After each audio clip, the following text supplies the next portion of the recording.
エアガン好きの皆さんこんにちは、オクトパスの女社長です。はい。今日は丸以外の選択としてエアガン界の自称ソムリエである私がおすすめするエアガンを紹介していこうと思うよ。またろくでもないもの出てき。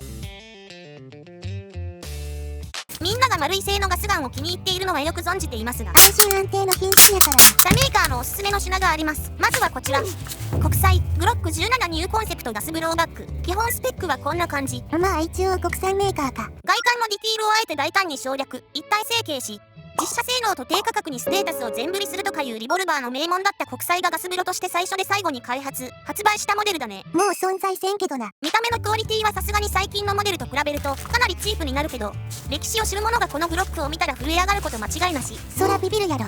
こんな歴史資料クラスのエアガンを未だに実践運用してたら。一番のポイントはスライドストップ機能を丸ごと省略しているところかな。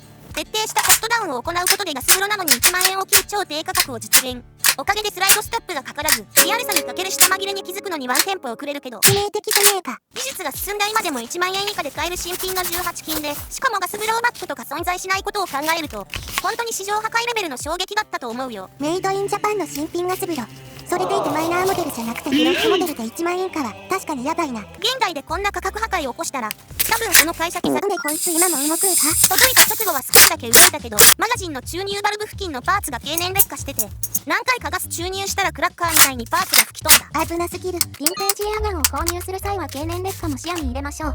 今回のモデルの場合は徹底したコストダウンを追求した設計のため、注入バルブを固定している台座が ABS 樹脂製だったようで、経年劣化によりガス圧に耐えられず、ネジを残して台座が吹き飛びました。こういったこともあり得るので、もし動かす場合は最大限の注意をしてください。今は質漏れしつつも個人的に何発か受けた感想としては、これで1万以下はすげえなって感じ。企業努力というか、当時の職人の執念みたいなのを感じたね。市場に出回ってるモデルはかなり古いこともあって、打てない個体が多いから結構安かったよ。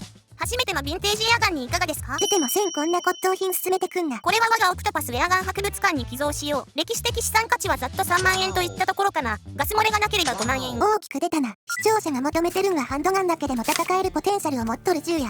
こんな骨董品やない。そんな人にはこちら KSC グロック 26C。 基本スペックはこんな感じ。実銃には存在しないモデルだけど、ガスガンとしては世界最小のマシンピストルになるね。フルオートも撃てるバックアップガンはこのガスガンだけ。一応グロックとはいえ実銃に存在せんモデルなのはリアル思考派としてはちょっとな。まあグロックスイッチとかいう違法カスタムモデルが実銃に存在してるから、この子はそれモデルってことで不明よすぎる。改めてこちらの銃は本格的なフルオート切り替え機能を搭載し連射が可能。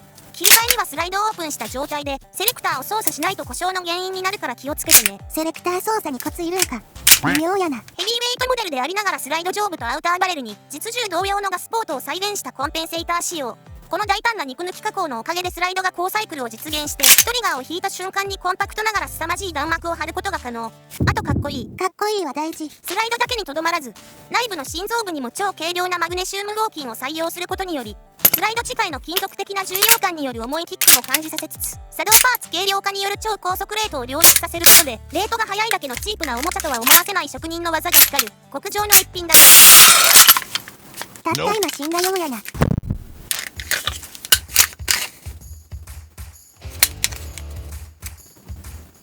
ピストンカップが経年劣化でぐちゃぐちゃになってたので、公式サイトからパーツを購入して修理したのがこちらになります。まだ死にかけのほぼジャンク品買ってたのかよ。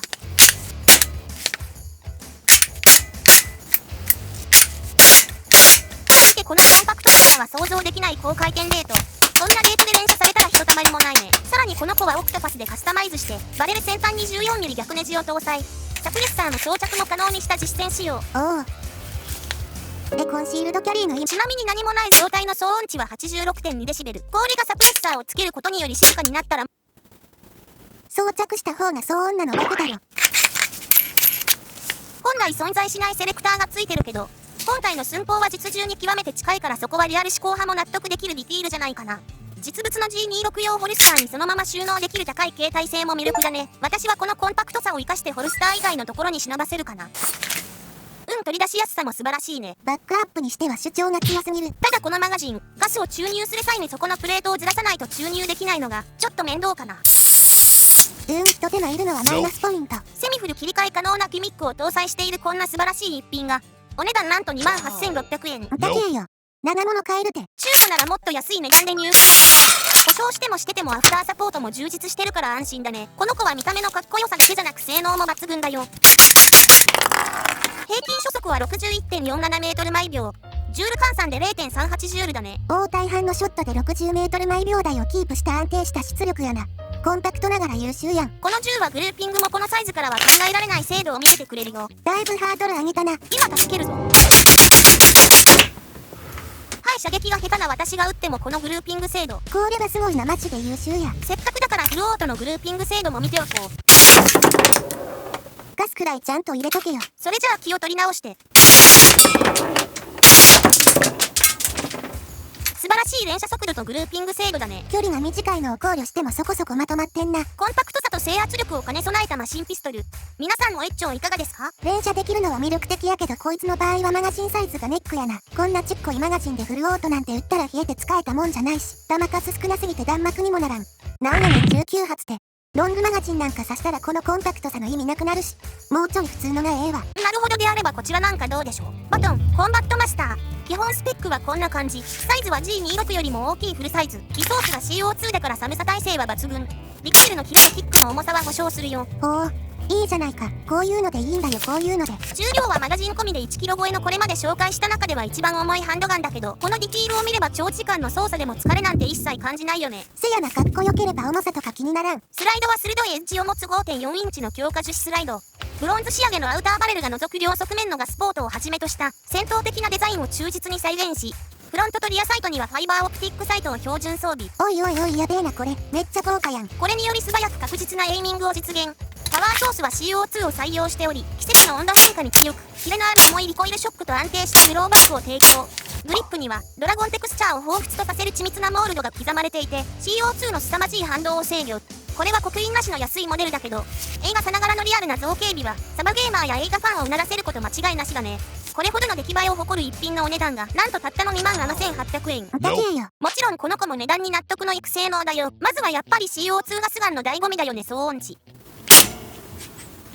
114デシベル。素晴らしい破壊力だね。こんな騒音を響かせたら敵はまず近寄ってこないだろうね。って後でビビらす理論。そして初速もピカイチ。平均初速は 67.98 メートル毎秒。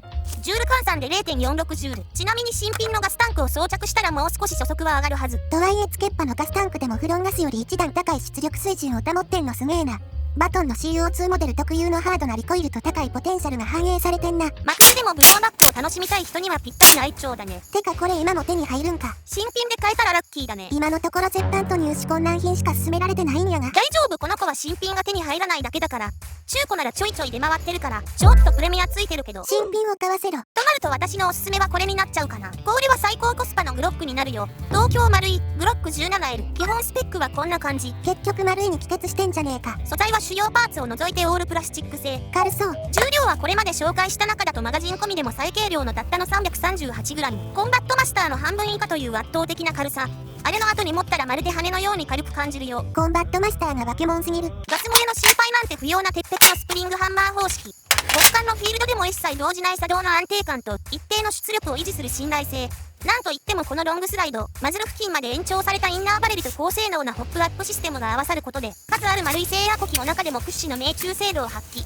ガス風呂や電動ガンを食いかねない極めてフラットな弾道を描く職人の執念が宿った一丁だよ。うちが気になるのは値段や。これだけのハイクオリティな丸い製ハンドガンが、お値段はなんと4500円。安い。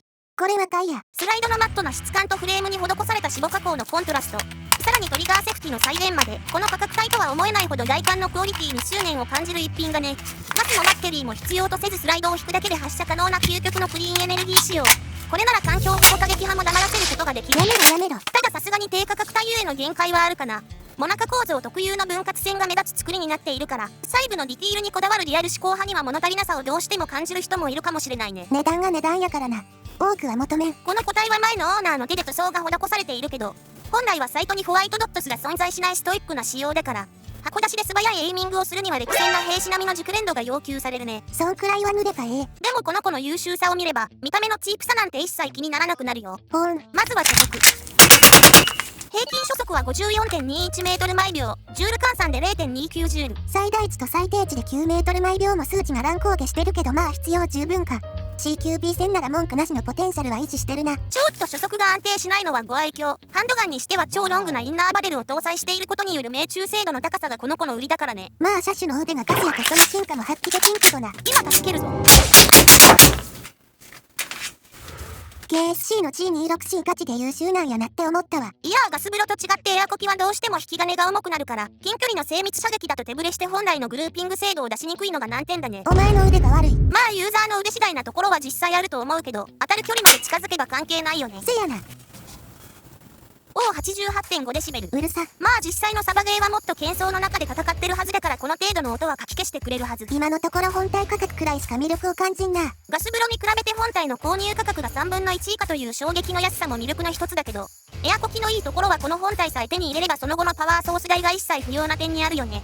実質的な維持費が BB 弾の代金のみという究極の経済性を体現しているのが実に素晴らしいポイントだよ。ガス高いからな。